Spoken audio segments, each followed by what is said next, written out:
ശരി, VK. സുഹൈലാണ് international ഡെസ്കിൽ നിന്ന് വിവരങ്ങൾ നൽകിയത്. സുഹൈൽ തുടരുക. മറ്റൊരു വാർത്ത കൂടിയുണ്ട്. ഇസ്രായേൽ അധിനിവേശത്തിനെതിരായ UN പ്രമേയം പാസായി. ഫലസ്തീൻ പ്രദേശങ്ങളിലെ അനധികൃത അധിനിവേശം ഒരു വർഷത്തിനകം ഇസ്രായേൽ അവസാനിപ്പിക്കണമെന്ന പ്രമേയമാണ് ജനറൽ അസംബ്ലി പാസാക്കിയത്. ചരിത്രപരമെന്ന് ഫലസ്തീൻ വിശേഷിപ്പിക്കുന്ന പ്രമേയത്തിൽ നിന്ന് ഇന്ത്യ വിട്ടുനിന്നു. വി.കെ. സുഹൈൽ തുടരുന്നുണ്ട്. സുഹൈൽ, ഇന്ത്യ പ്രമേയത്തിൽ നിന്ന് വിട്ടുനിന്നിരിക്കുന്നു, പക്ഷേ UN പ്രമേയം പാസാക്കിയിരിക്കുന്നു. എന്തൊക്കെ വിവരങ്ങൾ?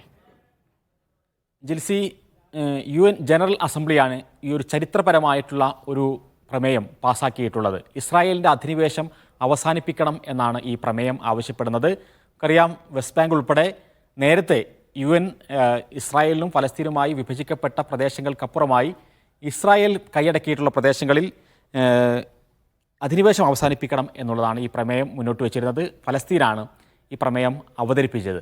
ഈ പ്രമേയത്തിൽ ഏറ്റവും ശ്രദ്ധേയമായൊരു കാര്യം ഇന്ത്യ ഇതിൽ നിന്ന് വിട്ടുനിന്നു എന്നുള്ളതാണ്. ചരിത്രപരമായി ഫലസ്തീൻ കോഴ്സിനോട് കൂടെ നിന്നിരുന്ന ഇന്ത്യ ഇപ്പോൾ ഈ പ്രമേയത്തിൽ നിന്ന് വിട്ടു നിൽക്കുന്നു എന്ന് പറയുമ്പോൾ അതും ഒരു ചരിത്രപരമായിട്ടുള്ളൊരു കാര്യം തന്നെയാണ്. പലപ്പോഴും ഇസ്രായേൽ അനുകൂലമായ ഒരു നിലപാടാണ് എന്ന് നമുക്ക് പ്രത്യക്ഷത്തിൽ പറയാൻ സാധിക്കില്ലെങ്കിലും 124 രാജ്യങ്ങൾ ഫലസ്തീനോട് കൂടെ നിന്നപ്പോൾ ഇന്ത്യ അക്കൂട്ടത്തിലില്ല എന്നുള്ളത് ഏറ്റവും ശ്രദ്ധേയമായ കാര്യമാണ്. 14 രാജ്യങ്ങളാണ്, അമേരിക്കയും ഇസ്രായേലും ഉൾപ്പെടെ 14 രാജ്യങ്ങളാണ് ഈ പ്രമേയത്തെ എതിർത്ത് വോട്ട് ചെയ്തത്. ആ പട്ടികയിലും ഇന്ത്യയില്ല. മറിച്ച് ഈ വോട്ടെടുപ്പിൽ നിന്ന് വിട്ടുനിന്ന 43 രാജ്യങ്ങളുടെ പട്ടികയിലാണ് ഇപ്പോൾ ഇന്ത്യ പെട്ടിട്ടുള്ളത്.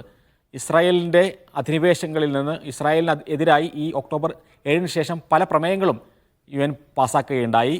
അതിൽ ഏറ്റവും ശ്രദ്ധേയമായ ഒരു പ്രമേയമായി തന്നെ ഇതിനെ നമുക്ക് പറയേണ്ടി വരും. കാരണം UN-ൻ്റെ ഏറ്റവും പ്രധാനപ്പെട്ട രാജ്യങ്ങൾ ഈ പ്രമേയത്തിൽ ഇസ്രായേലിനെതിരായി ഇസ്രായേലിനും അമേരിക്കയ്ക്കും ശക്തികൾക്കെതിരായി ഫലസ്തീൻ്റെ കൂടെ നിൽക്കുകയാണ് എന്നുള്ളത് തന്നെയാണ് ഈ പ്രമേയം വ്യക്തമാക്കുന്നത്.